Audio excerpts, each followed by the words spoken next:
In today's video, I'm going to teach you how to import data into Zoho CRM. We'll walk through the entire process from inside Zoho so you know exactly what to click and why each step matters. By the end, you'll feel confident bringing your existing data into the right place in your CRM. First, open Zoho CRM and navigate to the module where you want your data to go. This might be leads, contacts, accounts, or any other module you've set up. Take a second to make sure you're in the correct one, because the import will create or update records in that specific module only. Once you're on that module's homepage, look to the top right corner for the import option. Click Import, and you'll see choices like Import Leads, Import Contacts, or something similar based on the module you're in. Choose the option to import records from a file, since we're working with data you've prepared outside Zoho, usually in a CSV or spreadsheet. Next, you'll upload your file. You can either drag and drop it into the upload area or click the Browse button to select it from your computer. Before you move on, double-check that you're using the correct final version of your file. When you're ready, click Next to continue.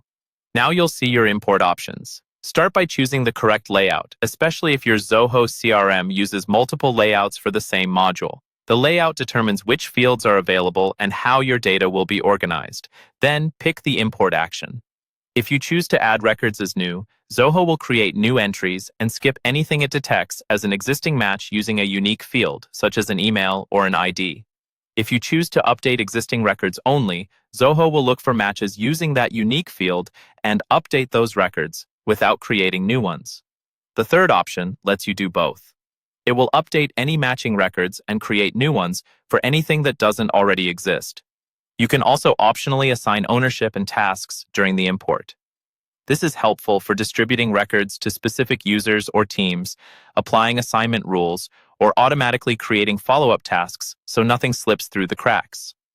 On the next screen, Zoho will try to auto-map the columns from your file to the fields in the CRM. Go through each mapping carefully. For any column that isn't mapped, use the drop-down list to manually link it to the correct field. This step is crucial to avoid data going into the wrong place.